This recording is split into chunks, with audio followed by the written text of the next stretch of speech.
What are the two types of relative thinking that you need to know? That's what we're going to talk about in this video. And it's also going to help you with the concept that holds your students back. That's what we're going to talk about in this video. We're sharing with you some great resources. So stick around. Here we go.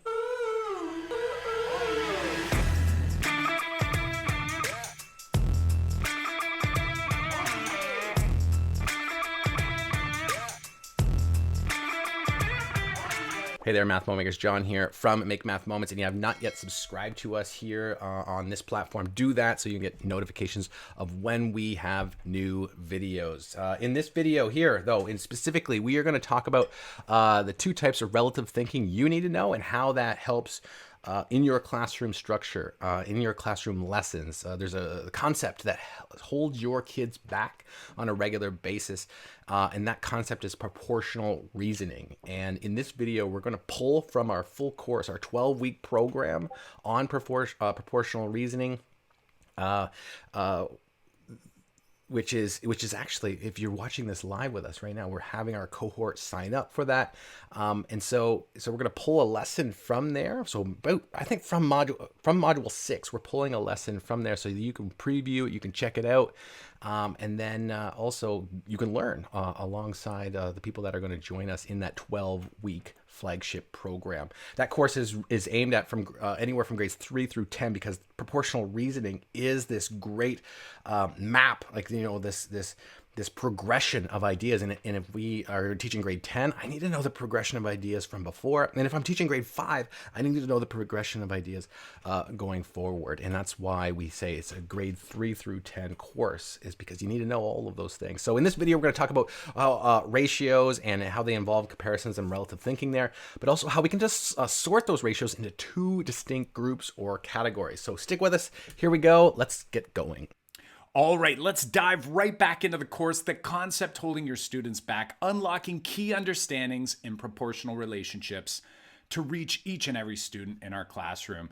So we are into module 6, and this module is one of the most exciting because we're starting to actually enter into the land of why we create this course in the first place, because this is where we start to fumble. This is where students in middle school start to get a bit overwhelmed.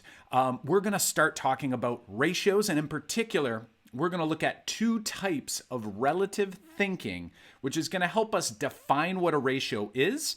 If you're in Ontario like John and I, you'll notice that in the curriculum, a ratio and a rate are defined as two separate things. Well, today we are going to start talking about that further in this particular module. So in module 1, or lesson 1, I should say, we're going to look at two types of relative thinking. And again, we're going to start to unpack parts of this proportional reasoning web.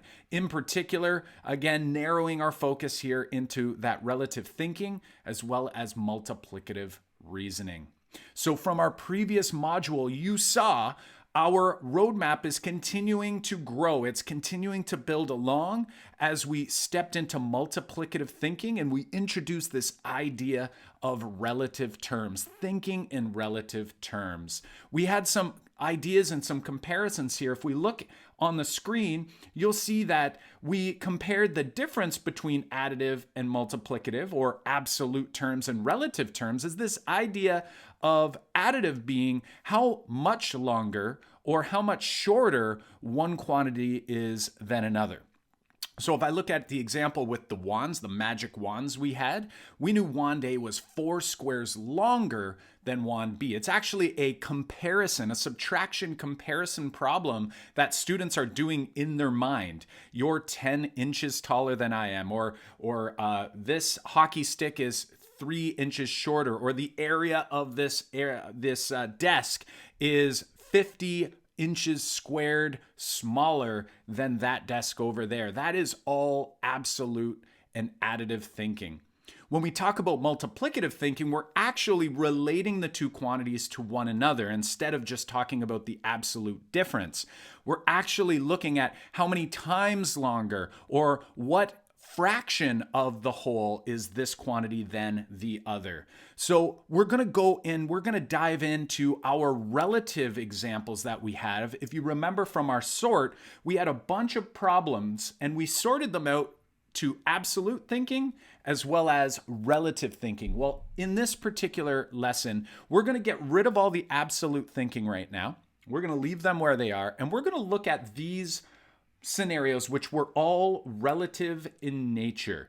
And what I want you to do is pause and have a look and essentially see if you think you can sort these scenarios further. So go ahead, pause the video now, and think about each and every one of these scenarios. Is there something you notice that kind of makes one of these scenarios kind of feel like it belongs with some of the others, and another group that feels like they kind of belong together, like something's going on there that they have in common? Go ahead, pause the video now. All right, hopefully you did, and hopefully you took some time to actually think this through, because again, reflection is so important. It's so key here. We're going to carry on and have a look, and really, I'm going to start with two that kind of jump out at me as having something different going on, and you may or may not have noticed the same thing. So I'm going to have us focus on these two now. Now, if you hadn't thought about these two and thought that there's something different going on between them, again, I encourage you to stop, pause the video, and think about these two scenarios. We look at truck A as 10/15 or 2/3 the length of truck B, so we can tell that's a relative scenario, relative between both of those trucks. But then we have this other scenario, and it says a store has 7 tricycles. One tricycle has 3 wheels.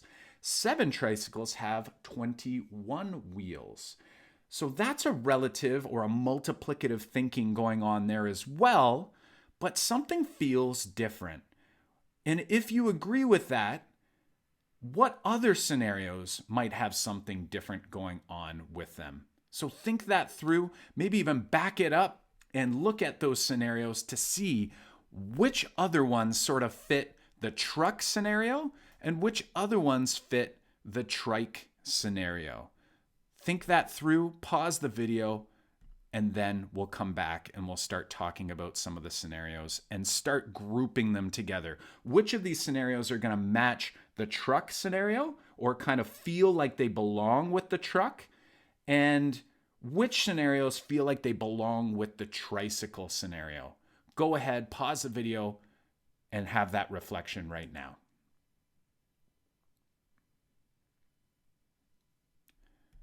All right, let's start unpacking this one by one. I'm going to pull one of these random scenarios up. I'm going to just kind of push the trucks to the left, and I'll put the trikes to the right, or the trike scenario to the right, and we'll start grouping that way, okay? So let's look at one of these. I'm just going to grab one here. I'm looking at the popsicle stick scenario. It says that they're packaged in boxes of 500. Megan needs 100 popsicle sticks to build 1 tower, and she has 2 boxes of popsicle sticks, so Megan can make 10 towers. Which scenario does that feel like it belongs in? Does it feel like it matches the scenario with the trucks, or does it feel like it matches the scenario with the trikes? Go ahead, pause that video, think about that now. All right, so if you gave that some thought and you thought this through, I personally am gonna feel like the popsicle stick scenario sort of feels like it really matches, or it kind of coincides with this idea of the tricycles. The tricycle has 1 tricycle has 3 wheels, 7 tricycles have 21 wheels. When I think about the popsicle scenario, even though it's worded differently, it says that you need 100 popsicle sticks to build 1 tower. Well, if she has 2 boxes, that means she has 1,000 popsicle sticks, and she can build 10 towers.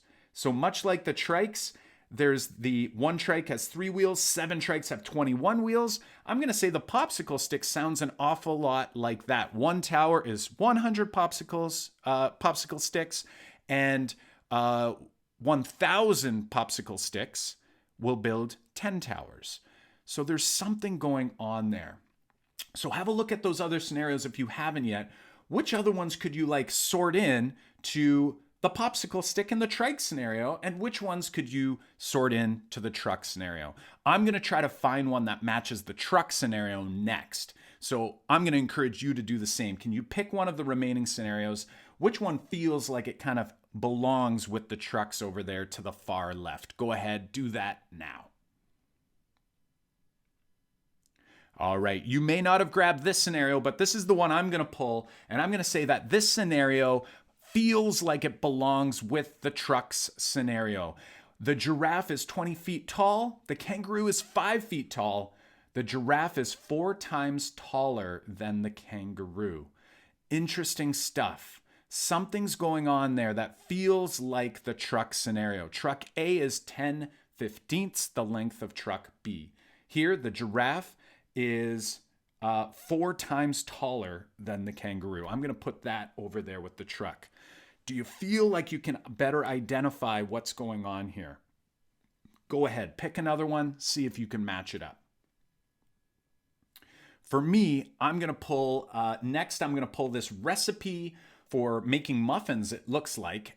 So if you haven't matched this one yet, which scenario do you think it better goes with? Do you think it goes with our trike scenario? Do you think it better belongs with our truck scenario? Here it says a recipe calls for 150 grams of flour to make 6 muffins. Betsy uses 300 grams of flour to make a dozen muffins. What do you think with that one? For me, I'm looking at that and I'm seeing how much flour I need to make this many muffins. And if I have this much flour, how many muffins will I be able to make? That feels like the trike scenario. It feels like the popsicle stick scenario. So I'm going to toss it over in that group over there. So we've only got 5 left. Let's pull another one. Here's another one we have. I've got similar rectangles. The width is 1/3 of the length. The width of one of the rectangles is 1/3 of the length of the other. Interesting. Go ahead, have that chat now. Well, for me, I'm looking at this one and I see again, there's something going on there. It feels like the truck scenario. It feels like the giraffe and kangaroo scenario. I'm going to toss it over here. All right, let's look at the ice cream cone. Jamie buys 3 ice cream cones for $4.50. This one is sort of wide open. It's a little trickier. It doesn't give you as much detail. But where do you think this one's going next? Are we going to talk about how many times bigger the money is than the ice cream cones? Or is it going to sound more like our trike scenario, where as I get more tricycles, I have more wheels? If you're like me, I'm feeling like this one feels a little bit more like the scenarios on the right. The tricycle, the popsicle sticks, the recipe. That one I'm going to shove over to the right. Let's look at the next one here. Prism T is 5/12 of Prism M. I'm going to toss that to the left. Let's look at our next. Jamie invests $500. 2 months later, he has $650 in his account. His investment is 1 3/10 the value of his initial investment. This one's a little bit trickier because I feel like you could probably stretch it. You feel like maybe it might go on both sides, because I can say, well, after this many months, it'll be this big. But I'm going to say that there's something going on that just, to me, feels like it kind of belongs more on that left side. And again, there's no hard, fast rules here, because you can stretch some of these to kind of go in each group, right? So sometimes you can contrive the scenario to make it fit. But I'm going to put him to the left there. James and his money will go to the left for now. And then finally, I left this one for last because, again, I feel like you could potentially put it in both sides. But the way it's stated, where we talk about, if there's 10 marbles in a bag, here's how many are blue, here's how many are yellow. What happens if there's 40 marbles in the bag? That feels like that tricycle problem. It feels like the popsicle stick. So I'm going to put those on the right. And we're going to actually call these two groups, both groups are actually what we call ratios. So even though there's something different going on here, they are both ratios. And this is something that we're going to dive deeper into as we move through this particular module, so that we can start building on this roadmap. And I'm actually going to introduce the next stage of our roadmap, which is this idea of ratio. And we're going to better define ratio in lesson number 2, as we've now unpacked some of our relative thinking and our multiplicative reasoning. And things are going to start to collide a little bit more as we continue to unpack this proportional reasoning web. And I can't wait to continue on into lesson 2. So this one was lesson 1, where we talked about the 2 types of relative thinking. And we've introduced that all of those relative thinking scenarios are actually ratios. There are ratio relationships going on.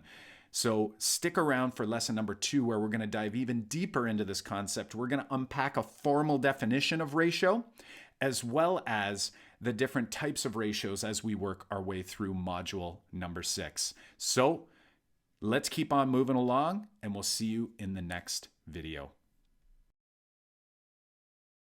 All right, Math Moment Makers, I hope you've got some great resources, some great ideas to take with you about the 2 types of relative thinking and ratios. Again, that lesson was pulled from our 12-week program called The Concept Holding Your Students Back, which is a 12-week course on proportional reasoning and unpacking the proportional reasoning web of all of the interconnected ideas. That's why we think that's the concept that holds kids back, because it's connected to almost everything we do in our math classes. So if you are interested in that course, you can check out, if registration is open, at makemathmoments.com/proportions. And there's also a link below if you want to just click it.